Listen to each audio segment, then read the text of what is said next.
The other day I saw a video that just stopped me in my tracks. It was a single bass player, musician, standing in the middle of a plaza, probably somewhere in Europe. He stood still, waiting for someone to drop a coin in his hat. Little girl came up, she dropped the coin, stepped back, and he began to play. Now, of course, the music he was playing, the melody was indistinguishable. But before long, a cellist came along and sat down next to him and started to play along with him. Then a string quartet came out, and before you knew it, it was rather obvious what melody they were playing. A full section of violins joined them, and then a brass section. They even rolled timpani out on the street. And finally, a chorus. This was the famous Ode to Joy from Beethoven's Ninth Symphony. The more they played, the larger the crowd grew, and before long, everyone had their phones out videotaping. Smiles were drawn across the face of everyone in the crowd. The music ended with the joyful, exuberant outpouring of hope as the final movement of Beethoven's Ninth Symphony played, known to us here in the States as Joyful, Joyful, We Adore Thee. Now, I have to say I got a little choked up watching as a community came together and put aside all their differences to sing that song of joy. Now, before we get going here too far, I want you to understand something simple. Beethoven didn't write the words we sing today. He wrote the symphony in German. It was a choral symphony, and the text he used was actually a German poem written some 40 or 50 years earlier. The English translation of that poem, of course, doesn't fit the music.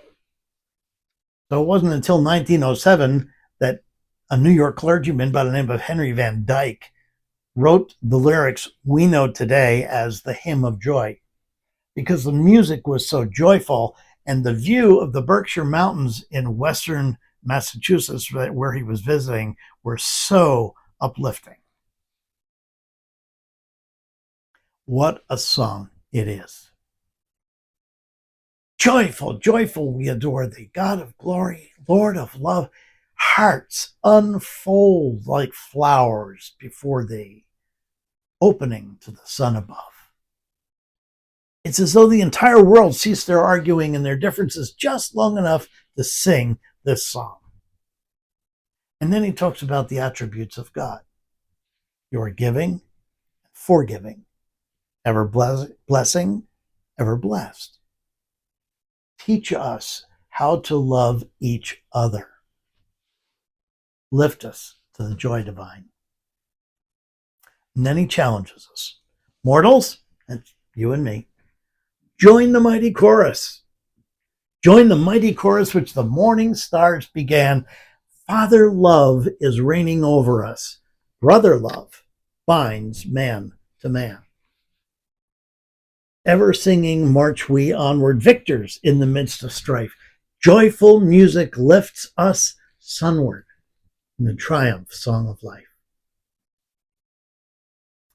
Oh, that we sang that song of joy when the clouds of sin overpower us.